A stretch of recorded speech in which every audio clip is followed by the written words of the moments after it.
मोदी जी क्या खाते पीते हैं जो लोग कहते हैं 18 घंटे काम कर लेते हैं? मोदी जी की एनर्जी का क्या कहना है? मतलब मैं जिससे मिलता हूँ वो कहता है कि वो 18 घंटे काम करते हैं, 17 घंटे काम करते हैं, 16 घंटे काम करते हैं। अब मैं समझ नहीं पाता, क्योंकि 30-31 साल की उम्र में हमारी हालत टाइट होती है। अगर रोज़ आप किसी दिन 15, 16, 17 घंटे आगे खींच लो, 15 तो चल जाता है हमारा भी, लेकिन इसके आगे धीरे धीरे इशू होते हैं। और हमारी उम्र उनकी उम्र में डबल सारा फासला है। आप देखो ना, बुखार, छींक, सर्दी, जुकाम उनसे डर के दूर भागता है। हाँ, मतलब मैंने उनको नहीं छींकते खांसते देखा। और वो ऐसे युग पुरुष हैं जिनसे कोरोना भी डर के भाग गया, पूरे देश में से ताली बजा के भगा दिया उन्होंने। मतलब कहने का कि अंदर की इम्यूनिटी होती है एक, वो पूजा पाठ करते हैं और वो एक इम्यून सिस्टम को एक्टिव करता है। और दूसरी बात, जैसे मैं गाड़ी में चलता हूँ तो मेरी गाड़ी में हमेशा या तो हनुमान चालीसा का पाठ चलता रहता है बड़े डेक पे, या फिर उसके अंदर हम गायत्री मंत्र चलाते रहते हैं, तो उससे एनर्जी बनती है। हम भी तो 60 साल की उम्र में 18 घंटे काम करते हैं। तो इसके लिए जैसे मोदी जी हैं, वो तो खैर मैं कहता हूँ उनके बारे में तो जितना ये बोला जाए उतना कम, कि वो देश के लिए एक युग पुरुष है। और ऐसे पुरुष बहुत कम आते हैं दुनिया में। और भगवान जिनको बिठाना चाहता है उस सिंहासन पे ऐसे तो कोई बैठ नहीं सकता उसकी मर्जी के बिना, क्योंकि भोले बाबा का सिंहासन है वो, उस पे ऐसे नहीं बैठ सकता कोई।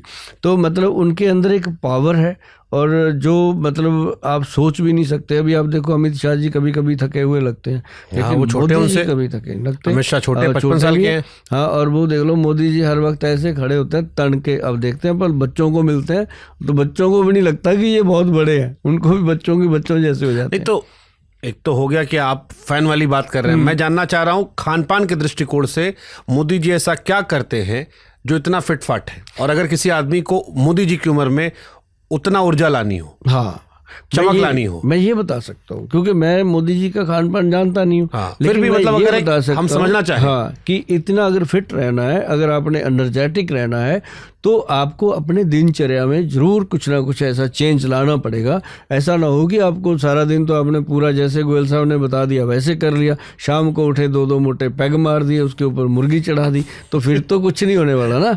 फिर तो मतलब बात यह है कि सुबह से रात तक जो छोटी छोटी चीज़ें हैं, जैसे आप हरी पत्तेदार सब्जियां खाएं, और दालें बिना छिलके की दाल रूटीन बना लें कि छिलके वाली दाल खानी नहीं है। और माँ, राजमा, आलू, चावल ये बहुत कम मात्रा में लें जो कार्बोहाइड्रेट्स को बढ़ाते हैं।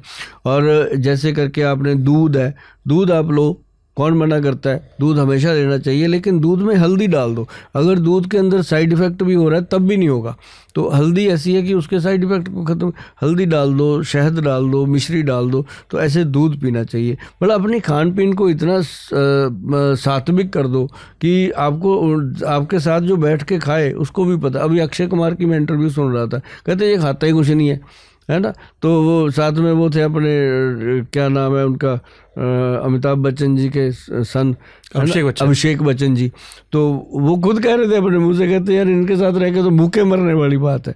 मतलब देखो उसकी एनर्जी कहाँ पे गई। अब अभिषेक बच्चन से कितनी एनर्जी है उसके अंदर।